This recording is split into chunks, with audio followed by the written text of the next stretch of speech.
বঙ্গকৃতি সম্মাননা পেল সাগরদিঘির দুই বন্ধু রক্তযোদ্ধা সঞ্জীব দাস ও সবুজ বার্তার সম্পাদক রহমতুল্লাহ। দেখুন সেই ছবি। শনিবার কলকাতা রবীন্দ্র তীর্থে অনুষ্ঠিত হলো মেগা অনুষ্ঠান বঙ্গকৃতি সম্মান সিজন 2। অভিনেত্রী পায়েল সরকার অর্গানাইজেশনের প্রযোজনায় বাংলার সবথেকে বড় অ্যাওয়ার্ড সম্মান বঙ্গকৃতি সম্মান 2024 পেল প্রায় শতাধিক মানুষ। রাজ্যের বিভিন্ন প্রান্ত থেকে খুঁজে বের করা নানা অবদানের জন্য তাদের হাতে এই সম্মাননা তুলে দেওয়া হয়। সেই সঙ্গে বিশেষ অতিথিদের বঙ্গকৃতি অনন্য সম্মাননা তুলে দেন অভিনেত্রী পায়েল সরকার। এদিন মুর্শিদাবাদের সাগরদিঘির দুই বন্ধু সঞ্জীব দাস ও রহমতুল্লাহর হাতেও এই সম্মাননা তুলে দেন। এদিনের অনুষ্ঠানে বিশেষ অতিথি হিসেবে উপস্থিত ছিলেন শ্রীরামপুরের সাংসদ কল্যাণ ব্যানার্জি, টলি অভিনেত্রী নুসরাত জাহান, প্রিয়াঙ্কা সরকার, মাধবী মুখার্জি, জোজো মুখার্জি, রাহুল মুখার্জি, পরাণ বন্দ্যোপাধ্যায়, কোহিনুর মজুমদার সহ ফিল্ম ইন্ডাস্ট্রির প্রতিভাবান সমস্ত শিল্পী ও পলিটিক্যাল জগতের উচ্চপদস্থ কর্মকর্তারা এবং পুলিশ কমিশনার। সমগ্র অনুষ্ঠানটি সুচারুরূপে সঞ্চালনা করেন সোহেল সরকার।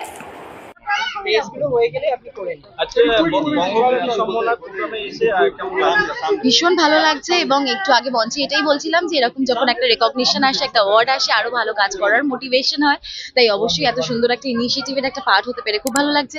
কারণ শুধুমাত্র জনপ্রিয় ফেসেসদের নয়, এখানে প্রায় 100-র মতন কৃতি মানুষরা সম্মাননা পেলেন এবং সেটা নানান জায়গা থেকে, বাংলার নানান জায়গা থেকে খুঁজে তাদেরকে বার করেছে নোভেস্টা গ্রুপ এবং পায়েল।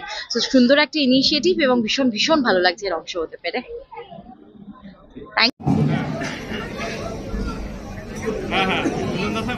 সবুজ বার্তার সাংবাদিক রহমতুল্লাহ মহাশয়কে তুলে দিচ্ছেন সম্মান অভিনেত্রী প্রিয়াঙ্কা সরকার।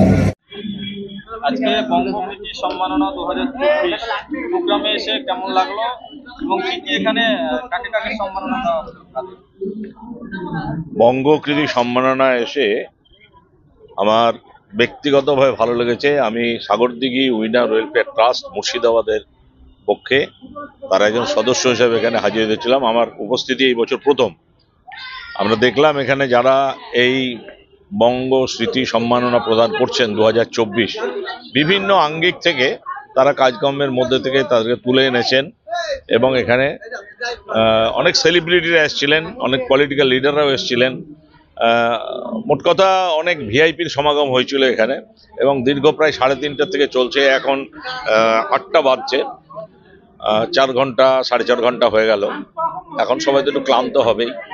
তবুও বলবো যে এই যে অর্গানাইজেশন যারা এটাকে অর্গানাইজ করেছে তারা সত্যি প্রশংসার যোগ্য এবং খুব ভালো।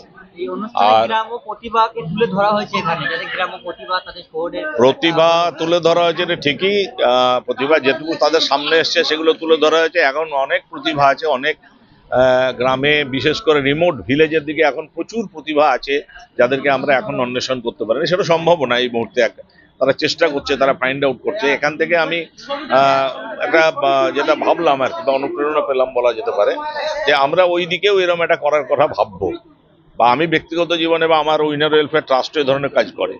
উইনার ওয়েলফেয়ার ট্রাস্ট সাগরদিঘিতে এখানে সম্পাদক সঞ্জীব দাস এবং আমাদের সভাপতি রাধারানী দাস এবং তার টিম, সেই টিম যা কাজ করে প্রশংসা করেও বোধহয় তাদের অত্যন্ত ছোট করা হয়। কারণ প্রশংসাটা তাদের কাছে বিরাট পাওনার ব্যাপার এবং তারা শুধুমাত্র রক্তদান করেই শেষ করেন না। রক্তদান করেন, দুস্থ মানুষের পাশে দাঁড়ান, কেউ যদি পড়তে না পারেন তার কাছে বইপত্র পৌঁছে দেয়, অসুস্থ মানুষকে হসপিটালে পৌঁছে দেয়। বিভিন্ন যে থ্যালাসেমিয়া, অ্যানিমিয়া, লিউকোমিয়া এইসব পেশেন্টগুলো রয়েছে তারা আমাদের গ্রামের দিকে এখনো তার অত্যন্ত দরিদ্র অবস্থায়, তাদের বাড়ির ফ্যামিলির কন্ডিশন যা ছিল এইসব রোগ হওয়ার জন্য তারা খুবই দুস্থ হয়ে পড়ছে এবং এটা চেষ্টা করছে তাদের পাশে রাখার। সমাজসেবী হিসেবে প্রতিক্রিয়া দেবো যে এটাতে যা করেছে, যদি 10 নম্বর হয় 10-এ 10 পাবে এরা, তাতে কোনো অসুবিধা নেই। আর আমাদের একটা এখানে উইনার ওয়েলফেয়ার ট্রাস্টের পক্ষ থেকে একটা ছোট্ট একটা দাবি ছিল, এখানে বলা হয়েছিল, যদিও এটা খুব বড় প্রোগ্রাম হচ্ছে এখানে, তো সেইটুকু একটু ব্যথা আমাদের মনে থেকে গেল যে আমরা আমাদের পায়েলদির ছবি এনেছিলাম, ওখানে শ্রীকান্ত মোদকের এনেছিলাম এবং আমাদের অর্গানাইজার যারা, বিশেষ করে আমাদের যারা এই উইনার ওয়েলফেয়ার ট্রাস্টের সঙ্গে যুক্ত, তারা খুব কষ্ট করে ছবিগুলো জোগাড় করেছিল এবং আমাদের ওই যে ম্যাডাম এসেছিলেন, কি নায়িকা, কি নাম, নুসরাত জাহান, ওনারও একটা ছবি আমরা নিয়ে এসেছিলাম। আমরা বলার সত্ত্বেও সেখানে বলার সুযোগটা পেলাম না, সময়ের সংকুলনের জন্য হয়তো পেলাম না, হয়তো পরবর্তীতে পাবো।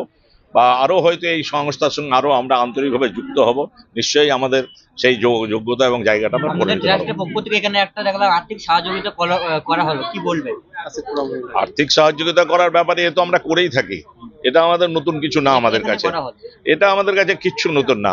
আমরা যেখানে দেখি ওখানে কোনো একটা মানে একদম গরিব গুরব মানুষ বা যে অসহায় মানুষ তার কাছে পৌঁছে যাওয়ার জন্য আমরা বিভিন্ন জায়গার থেকে যারা ফান্ডিং মানে দান করে, উইলিংলি দান করে, সেরকম মানুষের কাছে আমরা হাত পেতে কালেকশন করে আমাদের সম্পাদক, আমাদের সভাপতি, আমাদের টিমের যত সদস্য আছে সবাই জোগাড় করে তাদের কাছে পৌঁছে দেয়। কিছুদিন আগের কথা বলছি, একজন আদিবাসী মহিলা তার সেখানে আমাদের সমস্ত রকম সেক্টর মানে প্রশাসনিক, রাজনৈতিক সমস্ত রকম পঞ্চায়েত সব থাকা সত্ত্বেও সেই মহিলার স্বামী মারা যায় টিবি রোগে।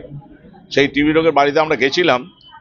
আমার উইনার ওয়েলফেয়ার ট্রাস্ট সম্বন্ধে আমি বিরাট গর্ব করে বলতে পারি, সেই উইনার ওয়েলফেয়ার ট্রাস্টের সদস্যরাই প্রথম পৌঁছেছিল সেই মহিলার কাছে। একটা ভাঙা বাড়ি, যা মনে হচ্ছিল এক্ষুনি ভেঙে পড়বে, যেটুকু হয় সেটুকু। সে দুটো বাচ্চা, একদম একটা বেবি আর একটা হাঁটছি এরম, সেখানে তার 6 মাসের খাবার আমরা তুলে দিয়ে এসেছি। আরো পরবর্তীতে